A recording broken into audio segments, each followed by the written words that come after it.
Buenas noches, buenas noches.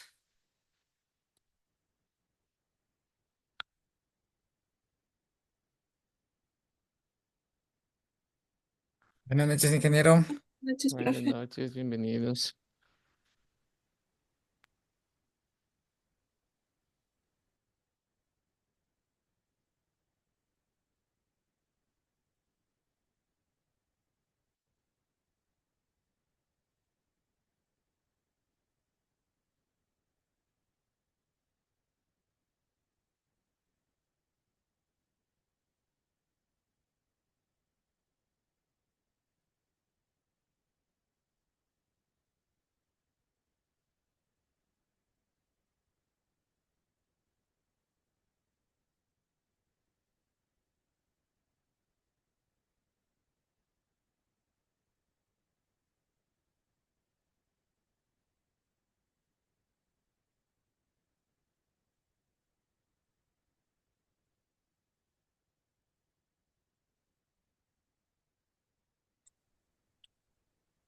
Buenas noches, Inge.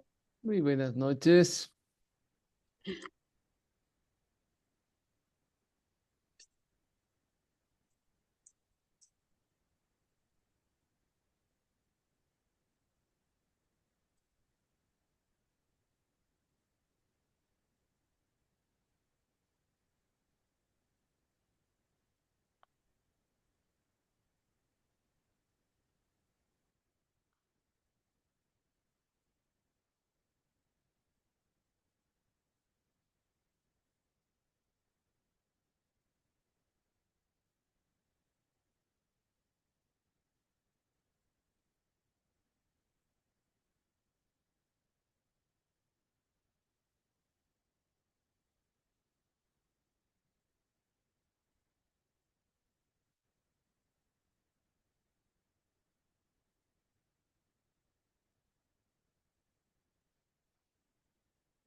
Voy a tomar lista, por favor.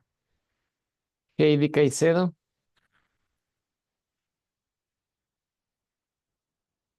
Claudia Chiriboga. Presente, Inge. Buenas noches. Buenas noches. Cristian Córdoba. Presente, ingeniero. Buenas noches. Buenas noches. Johnny Fernández. Buenas noches, ingeniero. Buenas Presente. noches. Gracias. Ana Galván y Michelle Cisalema. Presente, profe. Muchas gracias.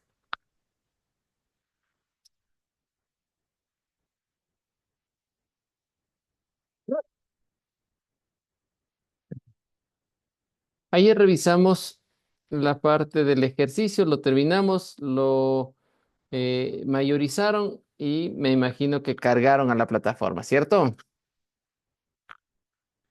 Perfecto, muy bien. Entonces, revisamos un ejercicio de venta y de depreciaciones de propiedad, planta y equipo, aplicando pues los porcentajes que la ley normativa pues nos entrega, ¿sí? En la ley tributaria, perdón, nos entrega, que en este caso pues decíamos que nuestro cuadrito de depreciaciones nos informaba que teníamos las depreciaciones, los porcentajes de depreciaciones anualizados para las diferentes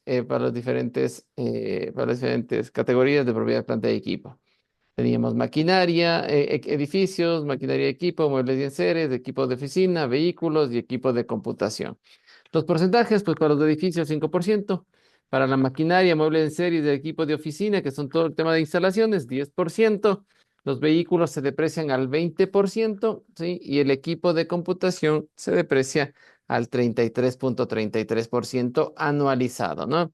Entonces, ¿cómo se determinaba la vida útil de la propiedad, planta de equipo? Pues lo que nosotros buscamos al momento de depreciar es que el equipo, pues, la propiedad, planta de equipo, pues, al final de los años de vida útil se cierre, ¿no? Se cumpla, pues, de depreciar al 100%. Por lo tanto, para cumplir con el 100%, con depreciaciones anualizadas, ¿sí? En cada una de sus categorías, cuántas veces tiene que repetirse esas depreciaciones anualizadas para llegar al 100%. Eso es lo que decíamos, ¿no? Por lo tanto, los años de vida útil para un edificio, pues si se deprecia el 5% anual, necesita 20 veces, sí, o 20 años para depreciarse al 100%. Por lo tanto, su vida útil será de 20 años. En el caso de la maquinaria, los muebles y el equipo de oficina, si la depreciación es del 10% anual, ¿sí? Necesita 10 años para depreciarse al 10% y tener el 100% de depreciación totalizada. Los vehículos, pues tienen una depreciación anual del 20%, requiere de 5 años para depreciarse, ¿sí? Para depreciarse en su totalidad. Y por último, pues el equipo de computación que va al 33.33%. Asimismo, el equipo de computación dice que necesita 3 años para depreciarse al 100%. 33 por 3, pues nos da el 100%, ¿no? Eso en cuanto al cuadro de depreciaciones. Vimos justamente ese ejercicio que nos permitía realizar transacciones y calcular un cuadro de depreciaciones y tener claro, pues, la acumulación de la depreciación hasta una fecha determinada, ¿sí? Conocer el saldo en libros y, pues, una vez que se hace la venta, puedo llegar a determinar la diferencia de registro, si es una utilidad o una pérdida en venta de activos fijos o de propiedad, planta y equipo, ¿ok? Eso hicimos del día de ayer, estamos revisando esta información. Perfecto. Para el día de hoy, pues vamos a continuar conceptualizando, pues nos habíamos quedado en la última parte del análisis de la información de contabilidad intermedia, nos habíamos quedado ya en la parte de los otros activos, ¿no? Así que hoy vamos a continuar, vamos a revisar lo que son los pasivos, ¿no? En la última clase conceptual nos quedamos justamente en la parte de las valorizaciones de los otros activos, ¿no?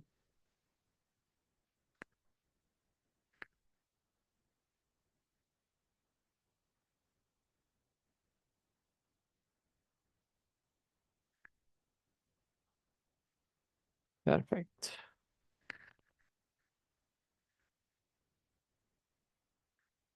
Listo, entonces ya hablamos de los otros activos, hablamos todo el conjunto de los activos. Hoy vamos a revisar lo que son los pasivos. Dentro del concepto de los pasivos, pues son las deudas u obligaciones de una organización, las cuales deben ser pagadas en dinero, en bienes o en servicios, ¿no?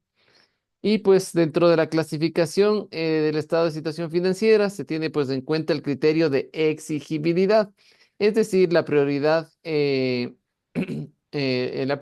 se debe tener para realizar el pago, ¿no? Por lo tanto, pues su clasificación está entre los pasivos corrientes o de corto plazo y los pasivos no corrientes o de largo plazo. Es la clasificación de los pasivos según su exigibilidad. Exigibilidad de corto plazo o exigibilidad de largo plazo.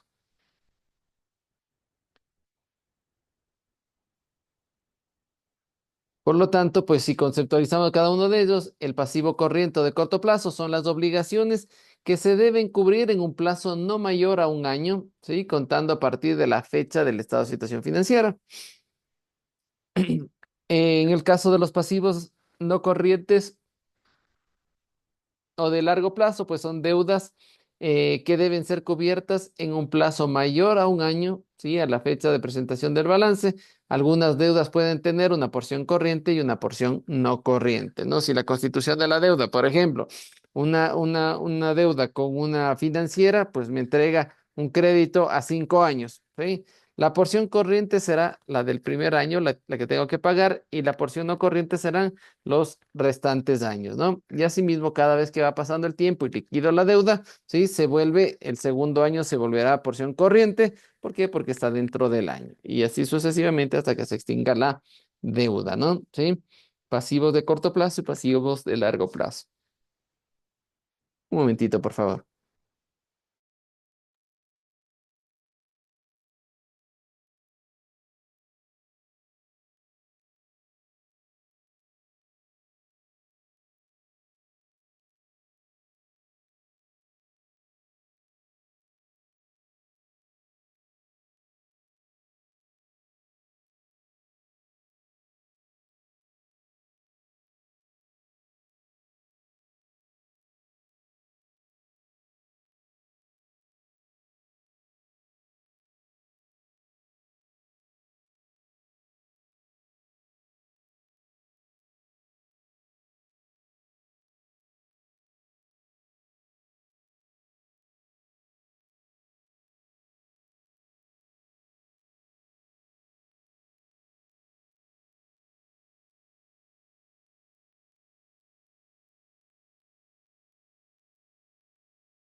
Mil disculpas. Perfecto, entonces pasivos de corto plazo y pasivos de largo plazo, ¿no? Entendiendo pues como obligaciones de corto plazo las que se deben cubrir o se deben pagar en plazos menores de un año y las de largo plazo pues con plazos mayores de un año.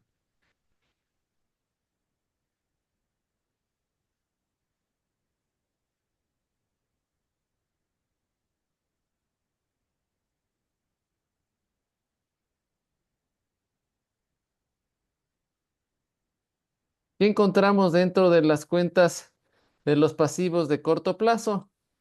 Pues las principales cuentas están las obligaciones financieras, los proveedores, las cuentas por pagar, ¿sí? Los dividendos o participaciones por pagar, impuestos, gravámenes y tasas por pagar, obligaciones laborales, pasivos estimados y provisiones, ingresos recibidos, ¿sí? Ingresos recibidos por anticipado y los anticipos de clientes, ¿sí? Ya en su conceptualización, unas obligaciones financieras, pues es el valor de las deudas con entidades financieras, tanto en moneda legal como en extranjera, cuyo plazo de vencimiento es menor a un año. Los proveedores, pues son las deudas con proveedores del país y del extranjero, tanto en moneda legal como en extranjera, por conceptos de mercancías, materias primas adquiridas a crédito. Lo que son las cuentas por pagar, valor de deudas diferentes a los proveedores. En este concepto se incluyen honorarios, servicios, mantenimiento, arrendamiento, servicios públicos, seguros, transporte, etcétera, ¿no?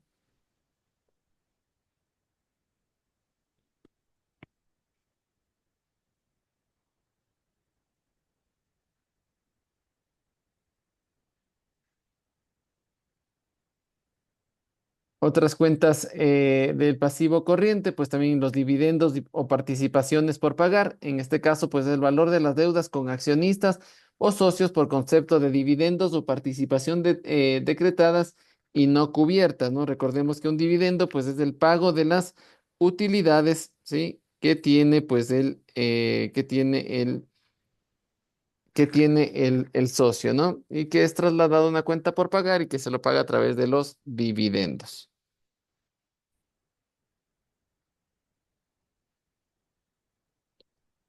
Perfecto.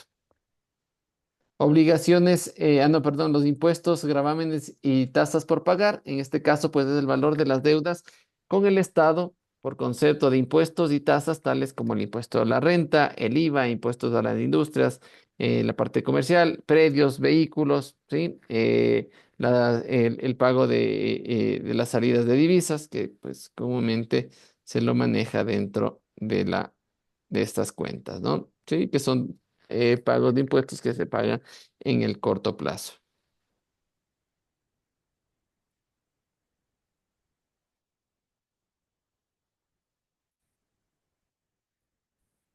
Perfecto. En el caso de las obligaciones laborales, valor de las deudas con los empleados y ex empleados por concepto de salarios, vacaciones consolidadas, las primas por los servicios. ¿Qué más tenemos? Pasivos estimados y provisiones.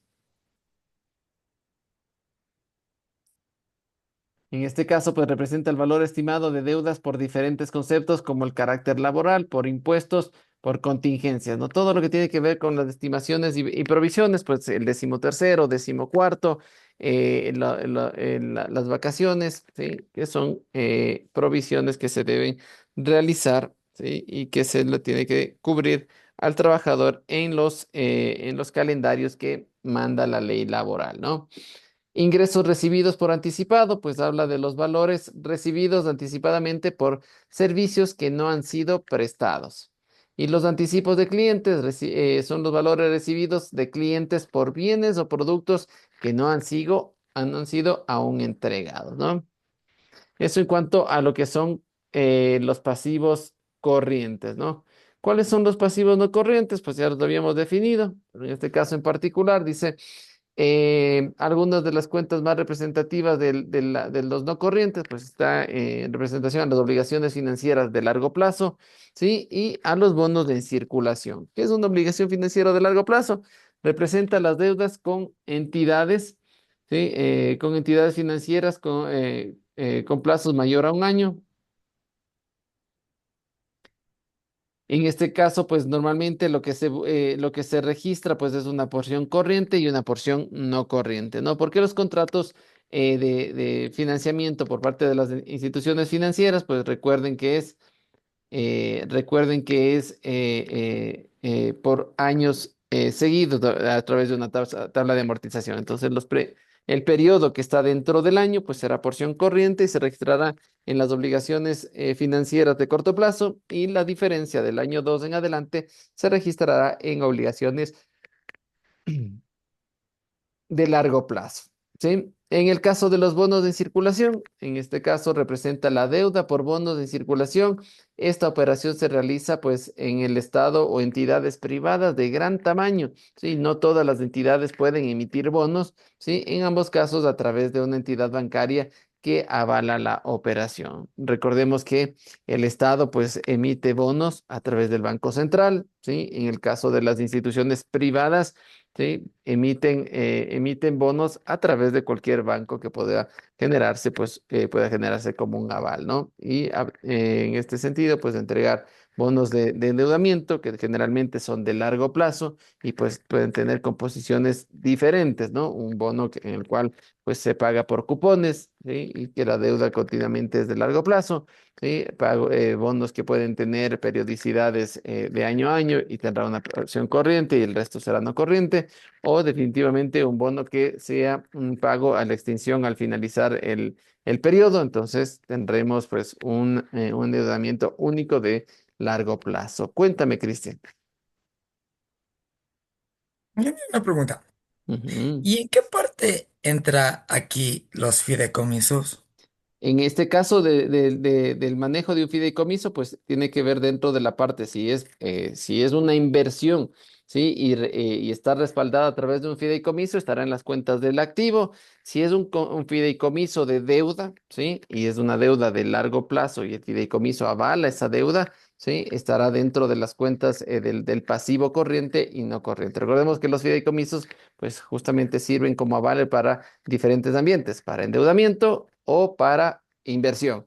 En el caso de inversión, registrado en las inversiones permanentes o en las inversiones de corto plazo, principalmente en las de largo plazo, ¿sí? Y pues si eso, el fideicomiso pues avala una deuda en particular donde garantiza el pago específico de esa deuda, ¿sí? Lo que se buscará pues se registrará si es a través de una entidad financiera, estará dentro de las obligaciones financieras de largo plazo, ¿sí? Y si es una deuda de corto plazo y que tiene condiciones específicas de pago, pues estará avalando. Las garantías, son los colaterales y se los registra dentro de las cuentas que corresponda. Si es obligaciones financieras, si es de pasivo, ¿sí? En estas cuentas del pasivo corriente o del pasivo no corriente. Y si es que avalan inversiones, ¿sí? Para garantizar el pago de los rendimientos, estará registrado dentro de las cuentas que vimos de inversiones de largo plazo en el activo no corriente, ¿sí? O inversiones de corto plazo en el activo corriente, ¿no? Sí, sí, justamente ahí entran los fideicomisos. Ujú. ¿Estamos? Gracias, Inge. Perfecto. Muy bien. Entonces, esto en cuanto a las cuentas del pasivo, ¿no? Hemos visto que el pasivo también se divide en pasivo de corto plazo y pasivo de largo plazo, ¿no? Obligaciones que tiene la empresa para con terceros, ¿sí? Que no sean sus socios o sus dueños, ¿no?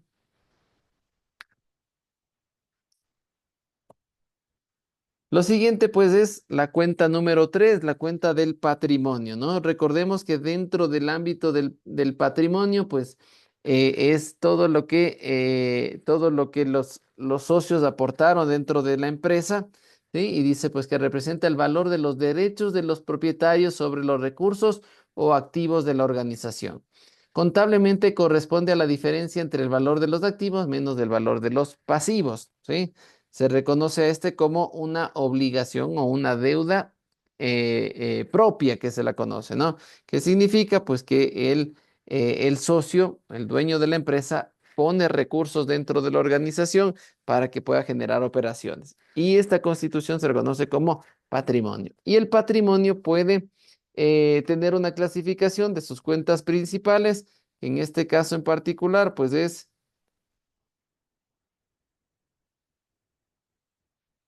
¿sí? En este caso en particular, pues será la parte del capital, ¿sí? El superávit de capital, las reservas, las utilidades de ejercicios, las utilidades de ejercicios anteriores y los superávit por valorizaciones.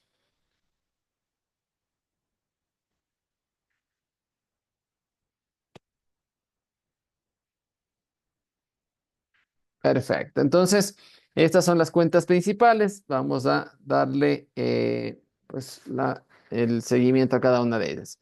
Cuentas de capital representa el valor de los aportes iniciales y posteriores de de los propietarios.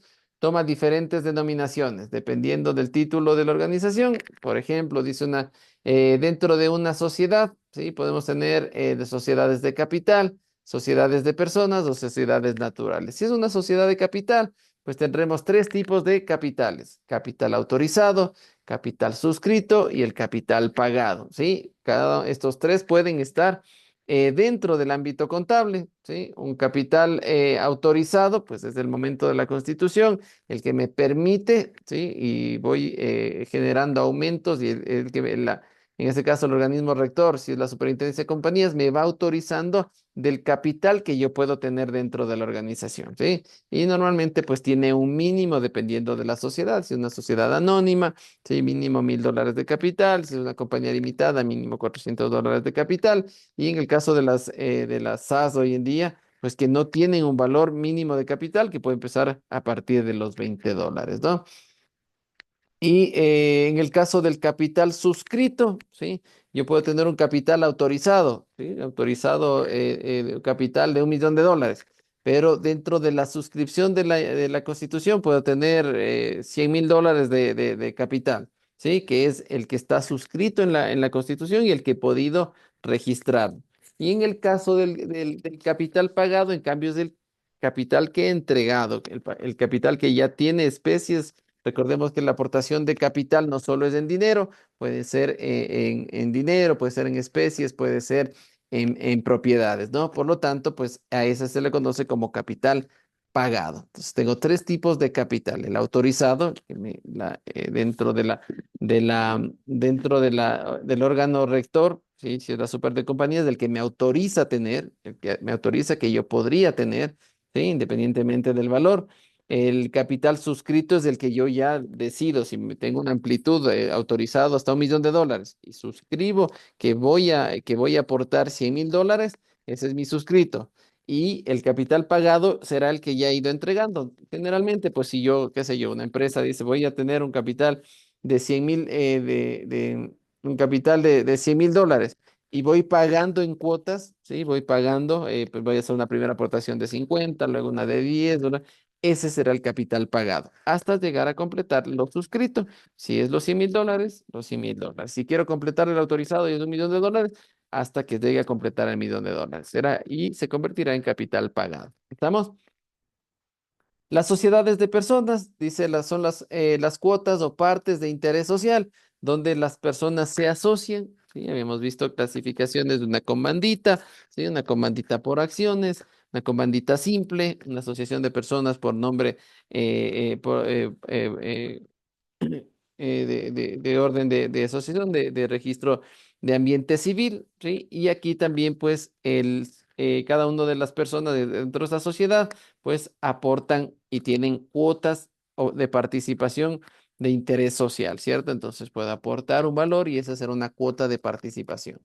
Y en el caso de las personas naturales, pues todas tenemos y tenemos recursos propios, a eso se lo conoce como capital. ¿Estamos? Sí, que es justamente lo que representa el valor de aporte para el inicio de las actividades, ¿no?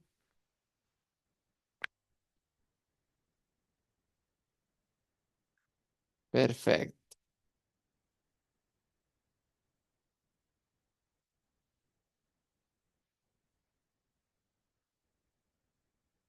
Muy bien.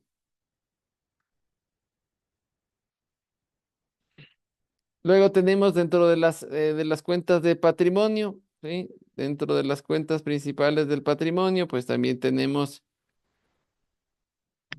el superávit de capital, ¿sí? Dentro del superávit de capital, pues tenemos cuentas principales como las que representan pues este superávit de capital, pues son las cuentas donde se registran los aumentos del patrimonio originados pues en mayores valores de colocación en acciones, primas y donaciones recibidas en dinero o en especies, ¿no? Entonces, cada vez que crece el capital, yo tengo una inversión, tengo mis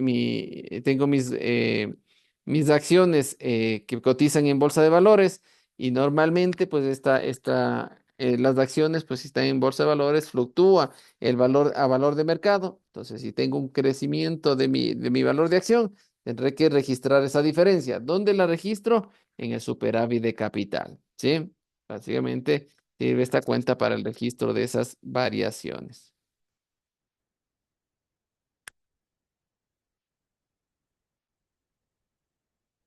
Vamos.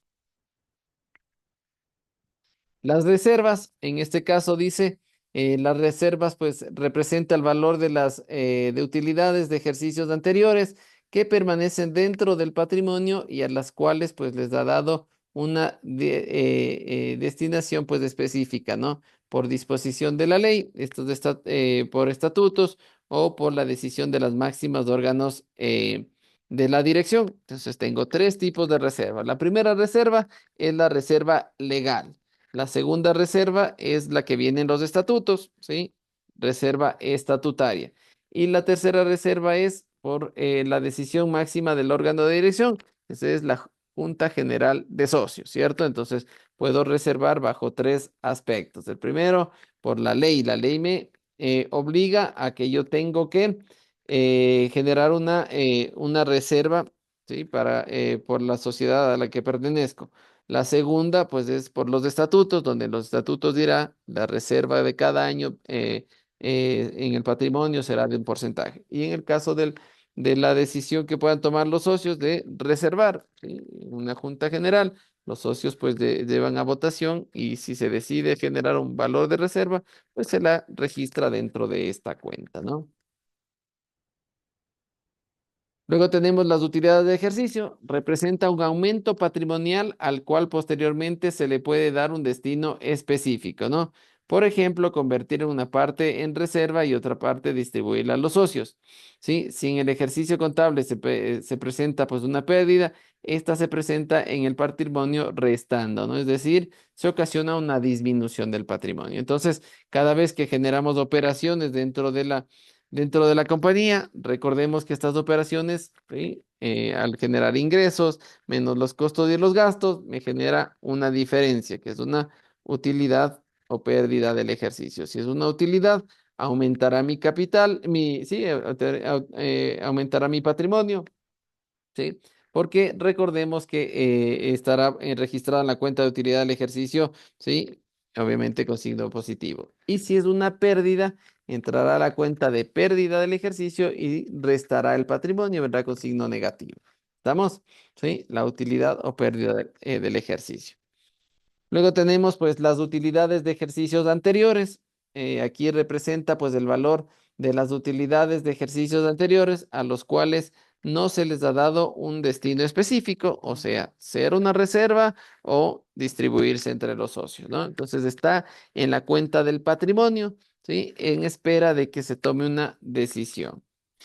Y por último tenemos el superávit por valorizaciones, ¿no? En este superávit por valorizaciones representa un aumento patrimonial por la valorización de algunos activos como inmuebles y acciones en la contrapartida de las cuales pues la valorización se muestra dentro del activo. Habíamos visto que hay una cuenta de valorizaciones dentro del activo que valorizaba, ¿sí? Generaba revalorizaciones para los inmuebles o para las inversiones, ¿cierto? Entonces decíamos, si yo hago un avalúo de un inmueble que me costó $500,000 y por el avalúo hoy en día cuesta $700,000, el registro, esa diferencia se registra en una cuenta de valorizaciones del activo y la contrapartida de esa, pues afectará patrimonio. Recordemos que aumenta mi patrimonio como organización. ¿Y dónde la voy a registrar? En la cuenta de superávit de valorizaciones.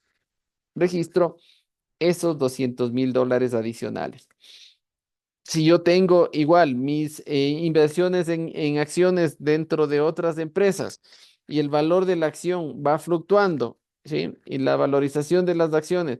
En un momento en particular, si yo compré la acción a $1 y hoy está en 1.50, los 0.50 voy a registrar en el superávit de valorizaciones. Y de igual manera, si mi acción yo compré en $1 y en este momento el valor de mercado está en 0.50, esa diferencia de 0.50 la resto en el superávit de valorizaciones, ¿no? Entonces, es una cuenta que acoge valores positivos como valores negativos. Lo mismo puede pasar con la revalorización de los activos, ¿no? Yo pude haber comprado un activo en $500.000, pasó un tiempo y al final terminó siendo un valor, el dato de valorar, pues me dice que está en $300.000. Esa diferencia negativa voy a tener que registrarle en el superávit de valorizaciones para que, en este caso, una cuenta de déficit de valorizaciones para que me reste el valor del patrimonio, ¿no? ¿Sí? Eso en cuanto a las cuentas patrimoniales. Si nosotros dentro del ambiente de análisis de una empresa nos entregan los estados financieros, en este caso un balance general o estado de situación financiera, lo vemos bajo este criterio, ¿cierto? ¿Sí? Un criterio de presentación con las cuentas de activo, cuentas de pasivo y cuentas de patrimonio. Y vemos la estructura tal cual como la habíamos visto, ¿sí? En un inicio, ¿no? Sí, vemos aquí por esta parte de aquí, vemos el activo, ¿sí? Con el activo corriente y el activo no corriente. Por esta parte de acá, nosotros vamos a ver en cambio el pasivo y el patrimonio, ¿no? ¿Sí? Ya habíamos visto, por este lado tenemos el pasivo y por este lado tenemos el patrimonio. ¿Sí? Tal cual como está la estructura de presentación del estado de situación financiera, ¿no? El activo será igual a la sumatoria del pasivo más del patrimonio. Si yo digo que mi activo es del 100%, ¿sí? ¿Qué porcentaje representa?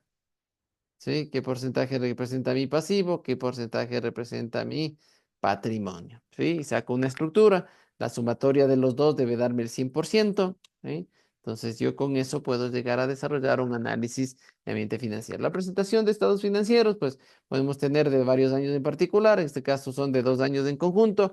Me permitirá hacer análisis, ¿sí? Enfrentando los 2 años, viendo la estructura anualizada. ¿Sí? Puedo tener varias acciones a la hora de revisar el estado de situación financiera, ¿no? Entonces, un ejemplo de lo que es un estado de situación financiera con el componente de cada una de las cuentas que las hemos venido conceptualizando, ¿sí? Hasta ahí, estado de situación financiera, ¿sí? Ahora vamos a revisar lo que es el estado de resultados, ¿no? En el estado de resultados, pues, básicamente se presentan los resultados financieros obtenidos por un ente económico en un periodo determinado. El resultado se determina comparando los ingresos del periodo contra los costos y gastos. ¿Sí? Dice, si los ingresos son mayores, hay una utilidad. Si los ingresos son menores a los costos y gastos, pues si los ingresos son menores a los costos y gastos, pues habrá una pérdida, ¿no? Sí, dentro de este estado hablamos de la operatividad de la empresa. ¿Para qué nace una organización? Para desarrollar ingresos, ¿sí? Para tener costos y para tener gastos. Por lo tanto, analizamos la operatividad de la empresa.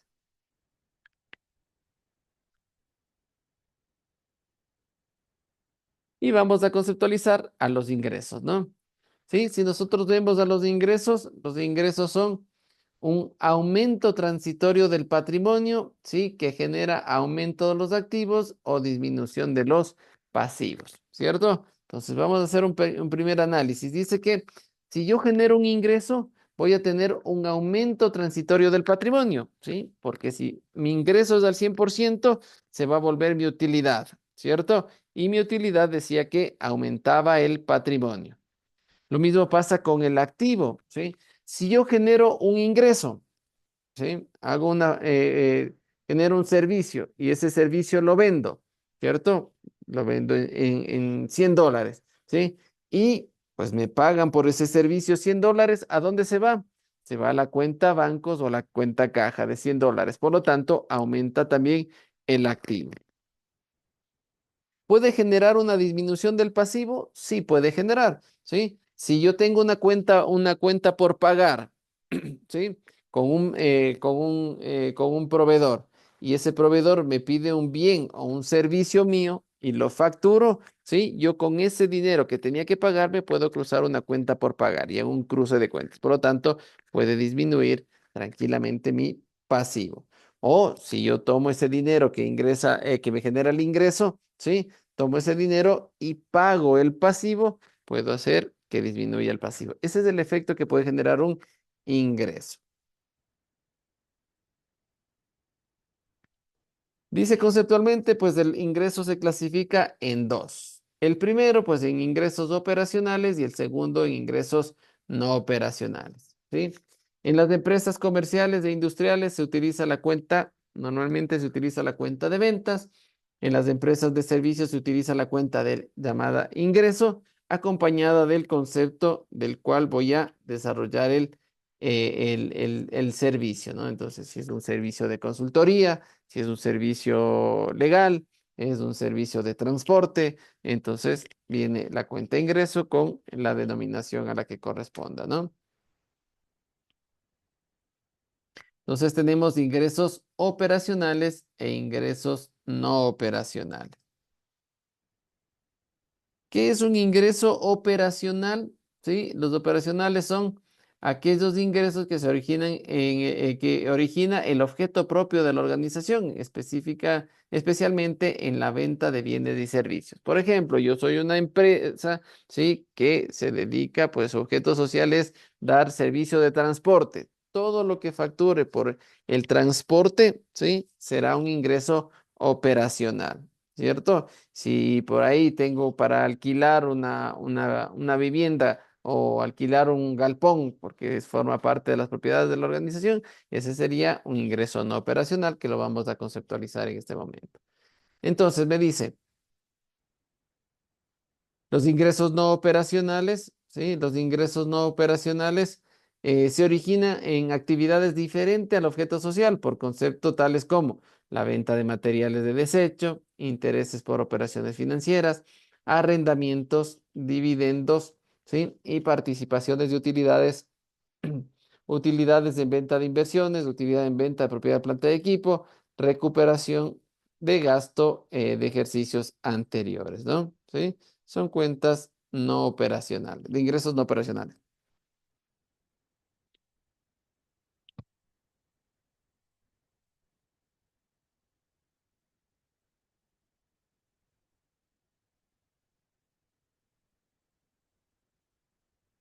Asimismo, pues dentro de la clasificación de la propiedad, perdón, la clasificación de las cuentas del estado de pérdidas y ganancias, pues también podemos tener, ¿sí? La cuenta de gastos, ¿no? ¿Sí? La cuenta de gastos, pues habla que es una disminución transitoria del patrimonio, ¿sí? Ocasionada por el esfuerzo financiero para generar los ingresos. Los gastos generalmente ocasionan disminución de activos o aumento del pasivo.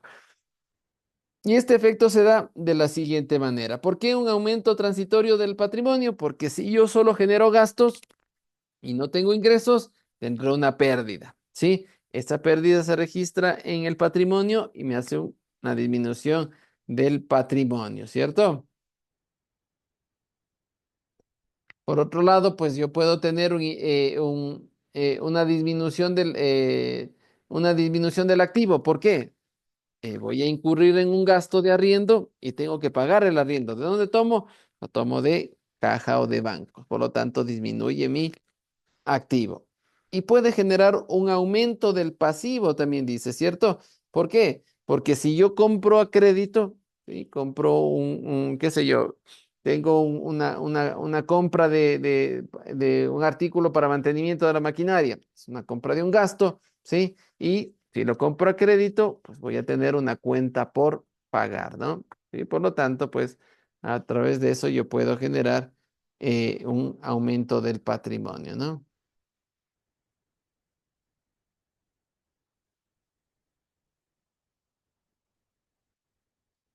De igual forma, pues el gasto también se clasifica en dos. La primera, pues es un gasto operacional y la segunda es un gasto no operacional. Los gastos no operacionales, ¿sí? Son disminuciones transitorias del patrimonio ocasionadas por los esfuerzos financieros necesarios para obtener ingresos operacionales. ¿Sí? Las cuentas más representativas de los gastos de los gastos operacionales, pues tengo los gastos de personal, los honorarios, los de impuestos, los arrendamientos, los seguros, los servicios, la parte de gastos legales, el mantenimiento y reparación, las depreciaciones y las amortizaciones generalmente son gastos operacionales que incurren y que son sometidos por parte del de la generación de recursos para poder generar ingresos, ¿no? O determinar el objeto social de la empresa. Luego tenemos los gastos no operacionales. Los gastos operacionales, pues son aquellos que no son necesarios para la obtención del ingreso operacional, ¿sí? Las cuentas más representativas de estos son los gastos financieros, las pérdidas en venta y retiro de bienes, los gastos extraordinarios y los gastos diversos, ¿no? Sí, son gastos que no necesariamente tienen que ver con el objeto social de la empresa, ¿sí? Y pues generan gastos no operacionales.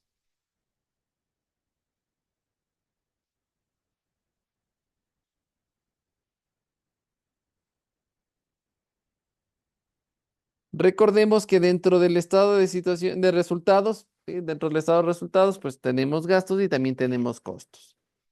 En el caso de los costos, representa el valor de los recursos aportados a los procesos de producción y de venta, ¿sí? Contablemente tienen el mismo efecto de un gasto, ¿sí? Sin embargo, por su estrecha relación con los procesos mencionados y con los procesos de producción, toman la denominación de costo, ¿sí? El concepto de costo, pues, está enfocado, ¿sí? A la parte de la generación de la producción, ¿sí? A la generación de la producción está determinado el costo. Principales cuentas del costo, pues tenemos el costo de venta de prestaciones y servicios, el costo de compra de mercancías, el costo de la materia prima, el costo de la mano de obra y el costo de materiales indirectos o costos indirectos de fabricación.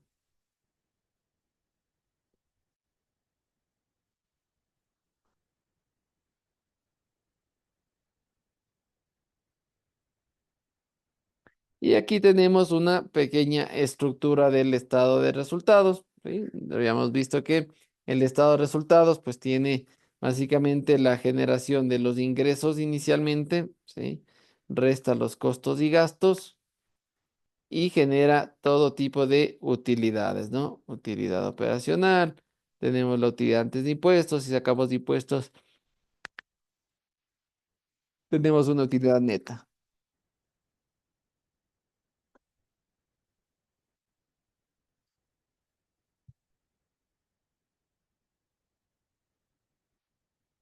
Y estos, entonces, con eso, pues tenemos una estructura del estado de resultados, ¿sí? Que viene dado, pues, en una escalera, ¿no? ¿Sí? Si yo tengo ingresos y resto los gastos operacionales, tengo una utilidad operacional. Si sumo y resto los gastos no operacionales, tengo una utilidad o pérdida no operacional antes de impuestos. Si saco impuestos, ¿sí? Obtengo mi utilidad neta del ejercicio.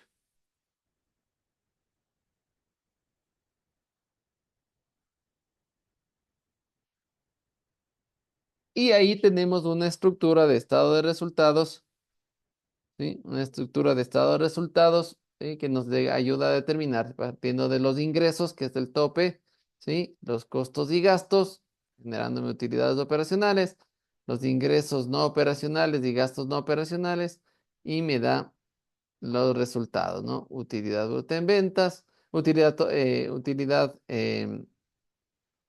neta del ejercicio, ¿sí? Y si yo puedo esto, pues, eh, dividir para el número de acciones, me puede dar el número de me puede dar pues justamente la utilidad neta por acción, ¿no? ¿Sí? Entonces tiene esta estructura justamente para que podamos enfocarnos, ¿no? Cada una de estas pues genera un análisis también. Del 100% de mi operatividad, ¿sí? Del 100% de mi operatividad, ¿sí? ¿Cuánto representa cada uno de ellos, ¿no? ¿Cuánto representa en términos porcentuales los costos operacionales? ¿Cuánto representa los no operacionales? ¿Sí? ¿Qué porcentaje son utilidades?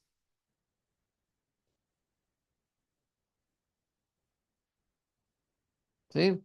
Entonces puedo llegar a determinar un análisis inicial, ¿no?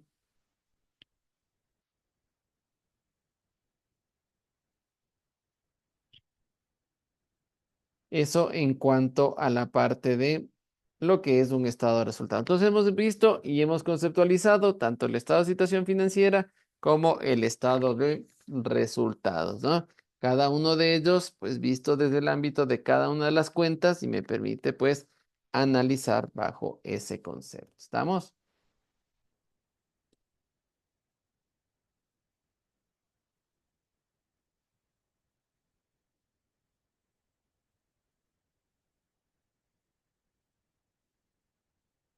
Dayan, ¿estás por ahí? Te pongo asistencia, ¿ya?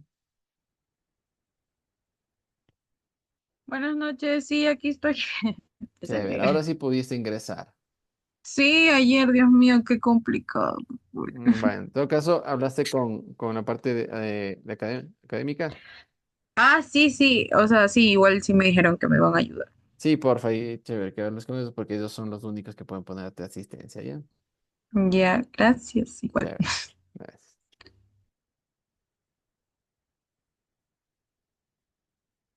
Listos. Eso en cuanto a la primera parte de la clase del día de hoy.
Asimismo, pues dentro de estos días estábamos revisando la parte de los asientos de ajustes, ¿no?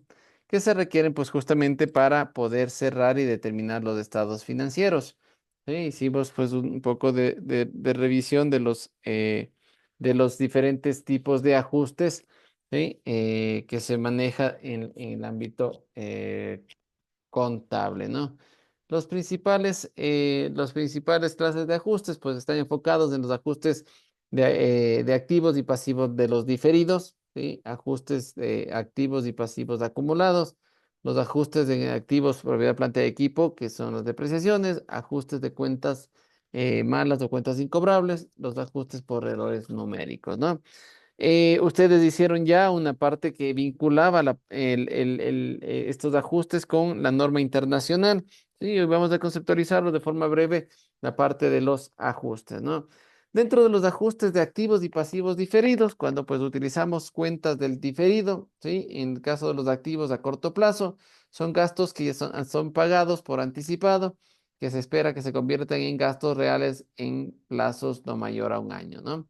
Tenemos como, por ejemplo, pues los seguros, los intereses, los arriendos, inclusive hicimos un asiento sobre los intereses diferidos, ¿no? Reconocimiento de intereses de una deuda de corto plazo, ¿no?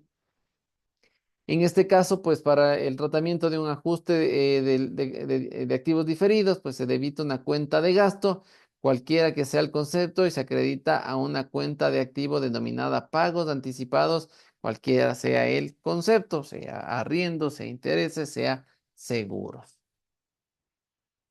El activo diferido de largo plazo, en este caso, pues está y tiene que ver con las inversiones o gastos realizados con anticipación que se espera que se conviertan en gastos reales en plazos mayores a un año. Tenemos dentro de estos, pues los gastos de instalación, los gastos de organización, constitución, ¿sí? Adecuación, que se someten pues a un tratamiento llamado amortización, ¿no? Esta es una amortización del activo, se debita una cuenta de gasto llamada amortización del activo diferido y se acredita una cuenta de regularización del activo denominada amortización acumulada del activo diferido, ¿no? Ya sea por gasto de constitución, de organización, de adecuación, ¿sí? Y ahí entran los procesos de las amortizaciones del activo. Ajustes a materiales y suministros. Se debita pues a una cuenta de gasto denominado gasto materiales y suministros y se acredita una cuenta de activo denominada materiales y suministros, ¿no? En este caso, pues las cuentas de ajustes a pasivos diferidos son saldos acreedores que constituyen pues ingresos cobrados por anticipado que con el transcurso del tiempo se convierten en ingresos reales, ¿no? Estos son los diferidos del pasivo, ¿no? Tenemos en este caso, pues cuentas como servicios, arriendos de intereses y se debita pues una cuenta de pasivo denominado cobros anticipados y se acredita una cuenta del ingreso, ¿no? Se reconoce el ingreso. En el caso de los ajustes de activos acumulados, son aquellos activos que han sido generados dentro del ejercicio económico, pero que aún no han sido cobrados debido a que no se han vencido, ¿no? Se debita una cuenta de activo denominada acumulada por cobrar y se acredita una cuenta de ingreso. Al igual que los activos acumulados, hay pasivos acumulados, ¿sí? Dentro de estos pasivos acumulados tenemos pues los gastos acumulados que son pues gastos que han transcurrido pero no han sido pagados todavía. Se debita una cuenta de gasto y se acredita una cuenta de pasivo denominado cuenta por o documento por pagar. Los ajustes a los activos fijos o propiedad de planta de equipo, ya lo vimos, fue en los ejercicios iniciales que realizamos. Dice que se debita una cuenta de gasto denominada depreciación del activo fijo, propiedad de planta de equipo, y se acredita una cuenta de regularización de activo denominada depreciación acumulada de propiedad, planta y equipo, ¿sí? Y vimos los métodos y revisamos los ejercicios de este asiento de ajuste. Y por último, pues tenemos los asientos de ajuste de cuentas malas que es cuando una empresa encuentra que una cuenta por cobrar no puede cobrarse ya que no tiene ningún valor y por lo tanto no tiene sentido mantenerla como un activo y debe anularse y la empresa pues incurre a llamarle pues cuenta de gasto como cuenta de gastos, cuentas malas. Se debita una cuenta de gastos denominada gasto cuentas malas y se acredita a una cuenta de regularización de activos denominada provisión de cuentas malas. ¿Estamos? Esas son las cuentas de ajustes, ¿sí? Que se tienen a nivel contable, que hay que regularizar para que la contabilidad se cierre y los estados financieros puedan llegar a tener los ajustes necesarios para regularizar sus cuentas. ¿Estamos?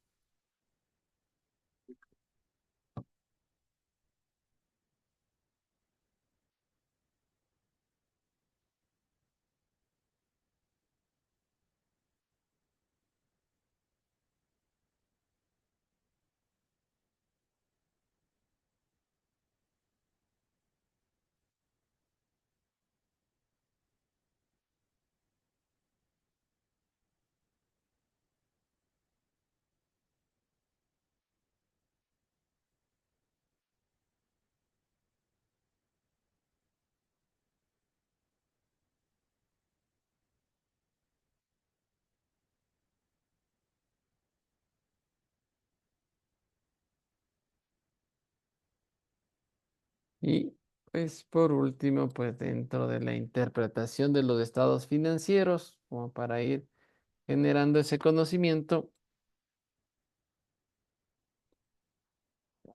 pues vamos a revisar la parte de los estados de resultados y estado de situación financiera final después de realizar ajustes, ¿no? Y vamos a revisar un poco de lo que son los pasivos de corto y largo plazo como conceptos y registros contables. Dentro de la ADMIC 1 existe la presentación, ¿sí? Existe la presentación de los estados financieros. El objetivo de esta norma, pues, es establecer las bases para la presentación de los estados financieros con propósito de información general para asegurar la comparabilidad de los mismos tanto con los estados financieros, ¿sí? Con los estados financieros de la propia entidad correspondiente a ejercicios anteriores, como también pues con las otras entidades para comparación. Esta norma establece requerimientos generales para la presentación de los estados financieros, directrices para determinar su estructura y los requisitos mínimos sobre su contenido, ¿no? De esto habla la NIC número 1, ¿no? Que es la presentación de los estados financieros. La finalidad de los estados financieros, pues los estados financieros constituyen una representación estructurada de la situación financiera y del rendimiento financiero de una entidad. El objetivo de los estados financieros, pues, es suministrar información acerca de la situación financiera, ¿sí? El rendimiento financiero y de los flujos de efectivo de una entidad, que sea útil a una a una amplia variedad de usuarios. Habíamos visto pues que los usuarios dentro de dentro de la contabilidad, pues eran usuarios del sector interno, usuarios del sector externo, ¿no? Y que les permita pues tomar decisiones económicas. Los estados financieros pues también muestran los resultados de la gestión realizada por los administradores, pues sirve también como un reporte para pues visualizar la gestión realizada por los administradores y el ámbito de gerenciamiento, ¿no? Con cada uno de los recursos que han sido confiados dentro de la organización. Y así, pues, para cumplir este objetivo, los estados financieros suministran la información de una entidad que corresponde, pues, a los activos, al pasivo, al patrimonio, y así lo vimos, ¿no?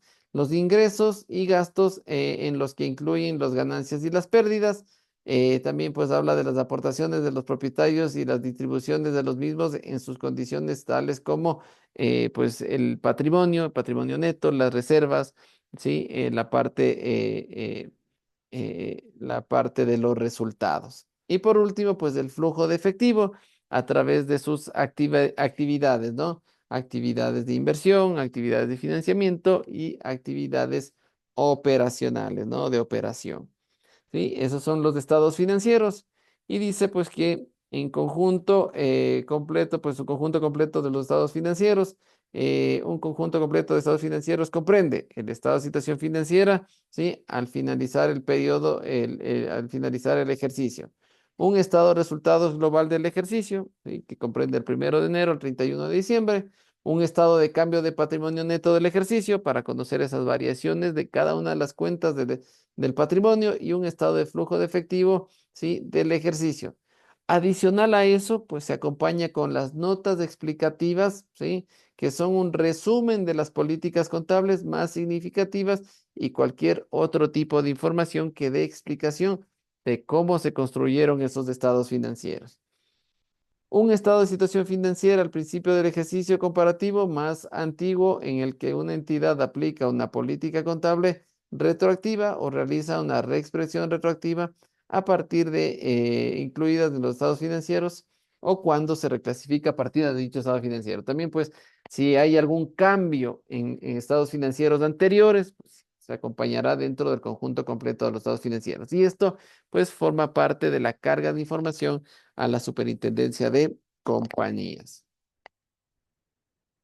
Y pues los estados financieros, en el caso del estado de situación financiera o balance general, conocido también como estado de situación financiera, pues representa todos los activos, pasivos y patrimonio de una entidad a una fecha determinada. por lo general, sí, es del periodo contable, ¿no? Que normalmente pues puede ser presentado al 31 de diciembre, pero puedo presentarlo a cualquier fecha en realidad, ¿no? Sí, a la fecha de la presentación. ¿Sí? Dice, cada estado financiero lleva en la parte superior un encabezado en donde se anota el nombre, ¿sí? O razón social del negocio, el nombre del estado financiero y del periodo al que corresponde. Un balance general elaborado al final del periodo tendría con fecha 31 de diciembre del año que corresponde, ¿no? El estado de situación financiera dice, el detalle suministrado en las subclasificaciones dependerá de los requerimientos bajo norma internacional financiera, así como del tamaño, naturaleza y función de los importes afectados. Una entidad también utilizará los factores recogidos allá en el párrafo 58 para decidir los criterios de la subclasificación. El nivel de información suministrada variará por cada partida. Por ejemplo, pues podemos tener partidas de inmovilizado, material que desagregarán por clases de acuerdo según la NIC 16, ¿no? Por ejemplo, dice, pues las cuentas por cobrar se desagregarán en importes a cobrar de clientes, comerciales, de terceros vinculados, de anticipos y de otros importes. Sí, también tenemos en el caso de las de existencias, dice. En el caso de las existencias, ¿sí? Pues también se pueden clasificar tales como las mercaderías, materias primas, materiales, productos en curso, productos terminados. Las provisiones se desagregan en provisiones por retribuciones a empleados o restos de partidas. En el caso del capital, pues podemos tener las que habíamos visto, las reservas, ¿sí? Podemos tener las reservas, se pueden desagregar en varias clases, tales como el capital aportado, primas de emisión y las reservas.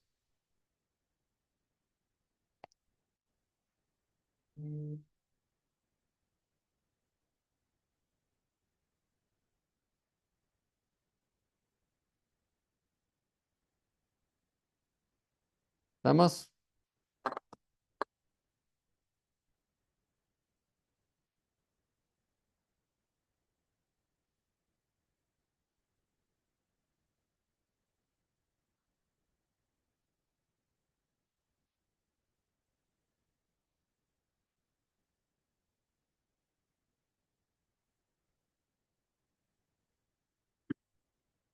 Perfecto. Entonces, una presentación de estado financiero, ya lo vimos, ¿sí? Vimos la estructura. Este es un detalle de estructura de modelo horizontal.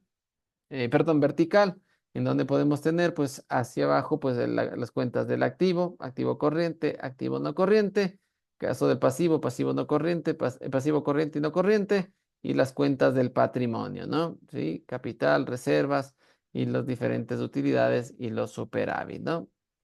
Con la responsabilidad del caso, tanto del contador como del representante legal de la organización. Una presentación de estado de situación financiera.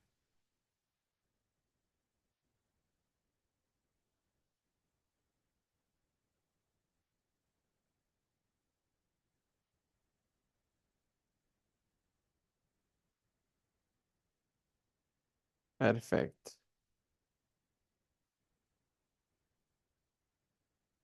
Los estados financieros, también pues tenemos el estado de resultados integrales, llamado también estado de rentas y gastos o estado de pérdidas y ganancias. Este presenta en detalle pues los estados, todos los ingresos y gastos obtenidos por la empresa en un periodo contable, comprendido pues del 1 de enero al 31 de diciembre, ¿no? El estado de resultado dice, como mínimo el estado de resultado, pues global se incluirán partidas que presentan para el ejercicio los siguientes importes: ingresos ordinarios, costos financieros, participación en resultado del ejercicio de los asociados y negocios conjuntos, ¿no? Que se contabilicen según el método de participación. Los gastos de impuestos, un único importe que comprende el total de los resultados después de impuestos en las operaciones interrumpidas y las ganancias o pérdidas después de impuestos reconocidos valorización o valor razonable, ¿sí? Menor de costo, la determinación de costo de ventas, la enajenación o disposición de otra vía de activos o grupos enajenables de elementos que constituyen pues la actividad interrumpida, ¿no?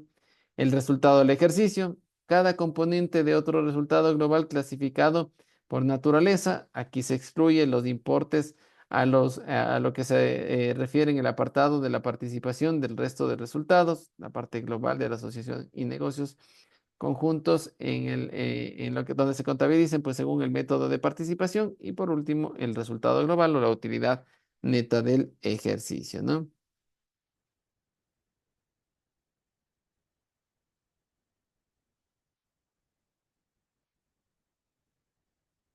Perfecto. Y ahí tenemos la estructura de un estado de resultados, de igual forma, ¿no? Donde determinamos, en este caso, pues, la forma vertical, ¿sí? Vemos los ingresos totales, tenemos el costo de ventas, tenemos la utilidad bruta en ventas, todos los gastos, tanto de operación como los no operacionales, y podemos llegar a determinar, ¿sí? La utilidad o pérdida del ejercicio, ¿no?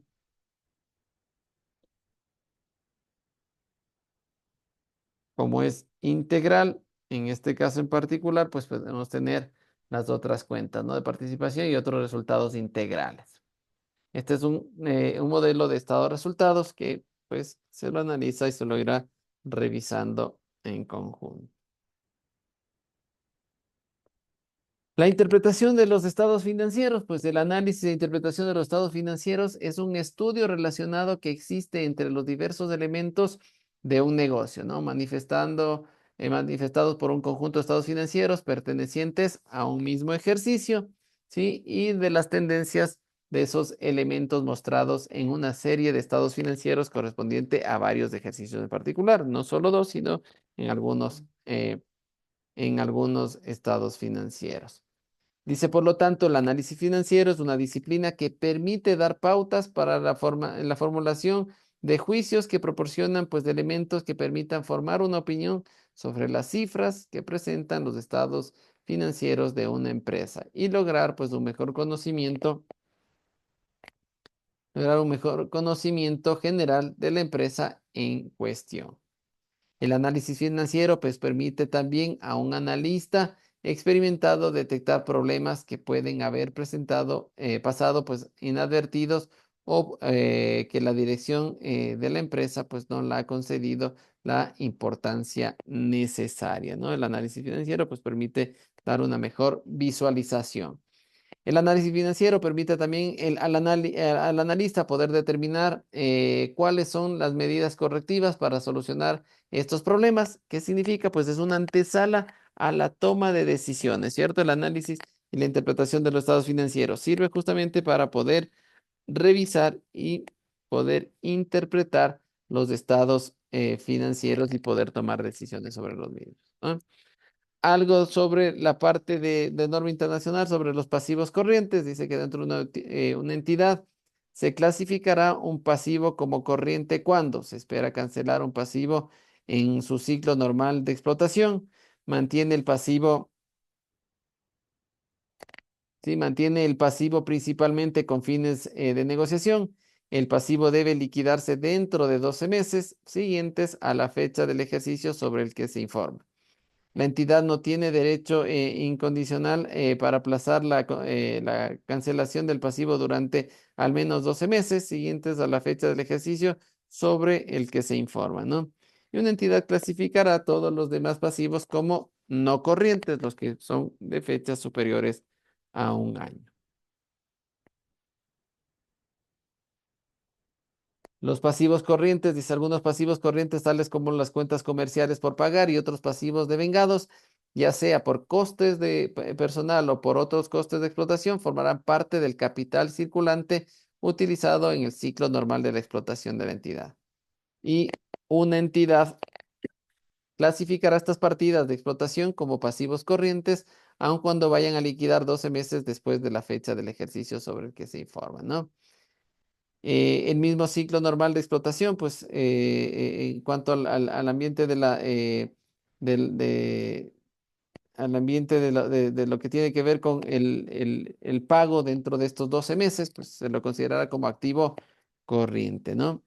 Y la conceptualización del no corriente, pues también se lo puede llamar exigible de largo plazo o recursos ajenos de largo plazo, ¿no? Este es el conjunto de obligaciones o deudas que van a ser exigibles en un plazo superior a un año. Ejemplos de esto, pues deudas de largo plazo con entidades de crédito, proveedores de inmovilizado de largo plazo, ¿sí? Donde se incluye pues también las deudas por efectos a pagar, además de fianzas o depósitos recibidos a largo plazo. Cabe hablar de pasivo fijo de capitales permanentes como pasivo no corriente más del patrimonio neto, los cuales son recursos financieros cuya permanencia en la empresa es de varios periodos en particular. Deben, en este sentido, pues deben ir destinados a financiar los elementos del activo que tengan la misma duración o permanente dentro de la empresa, o sea, los activos de largo plazo.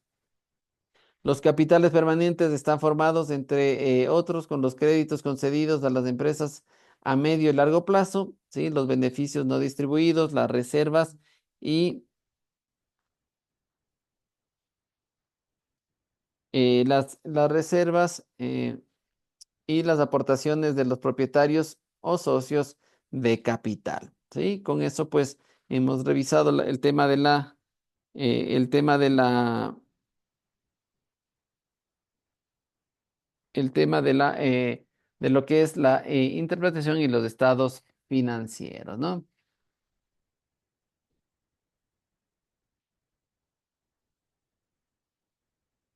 Listo, entonces con eso pues un poco pues fuimos revisando la parte de los que nos quedaba pendiente, pues cerrar la parte de los pasivos, del patrimonio, revisar también la estructura de los ajustes que se requiere previo a cerrar los estados financieros, tener estos estados financieros como el estado de situación financiera, el estado de resultados, ¿sí? Y a través de ellos pues poderlos interpretar y presentarlos justamente para la toma de decisiones, ¿no? En una primera instancia, esta contabilidad intermedia pues nos sirve justamente como para conocer toda la estructura, para conocer cada una de las cuentas, porque cuando hacemos análisis financiero necesitamos saber qué es lo que estamos analizando. Ya tenemos los conceptos, ¿sí? Ya tenemos las primeras instancias de análisis, conocer estructuras, ¿sí? Saber que de esto pues se puede realizar un análisis y una interpretación. Y cuando veamos pues la parte de análisis financiero dentro de su carrera, pues ya sabremos que estamos analizando estos estados financieros estructurados, ¿no? Y saber pues justamente qué medidas y qué toma de decisiones pues se puede plantear a través de la visualización y de la interpretación de los estados financieros. ¿Estamos claros? ¿Preguntas, dudas hasta ahí?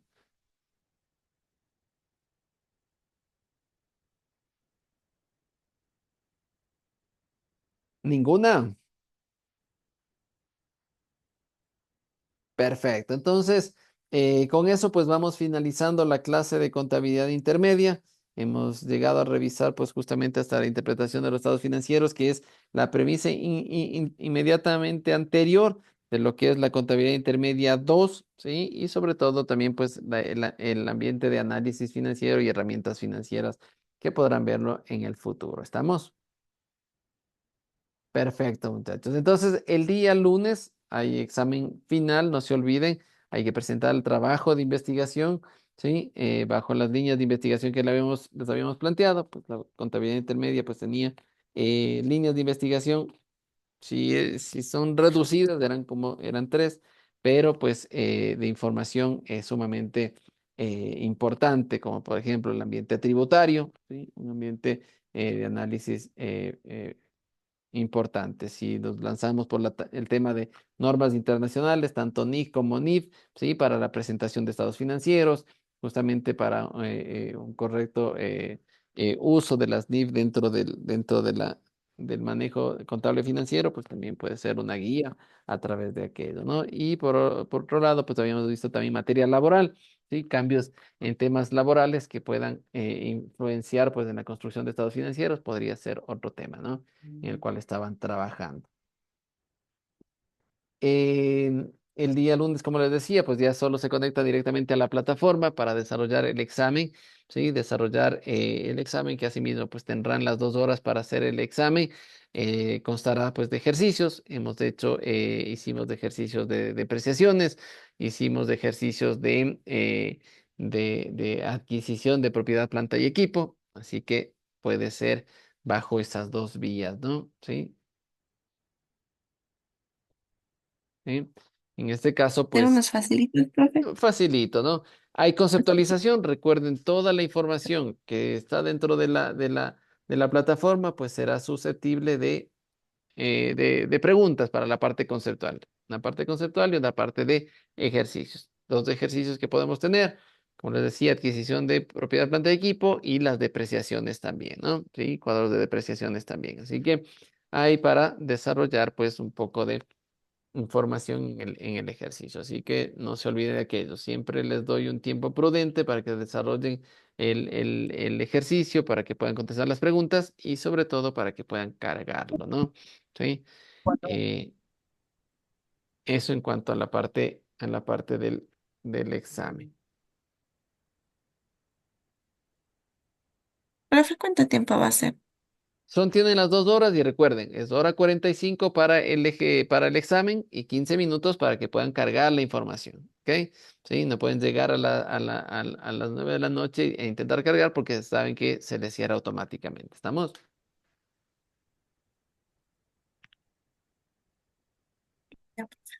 Perfecto, muchachos. Entonces, les pido por favor, revisen la información, está todo en la plataforma, ¿sí?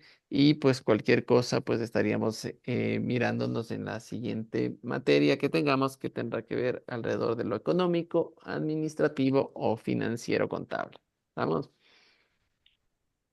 Profe, muchas Listo, gracias. muchas gracias también. Que tengan una excelente noche. Les agradezco muchísimo por la participación. Gracias a Muchas usted, Inge. gracias. Hasta Gracias. luego. Los Muchas gracias. pacientes. Que pasen muy El bien. Chrome. Profe, Gracias. nos Hasta vemos en luego. la siguiente. Gracias. Gracias, ingeniero. Gracias, gracias. Descanse. Igual ustedes.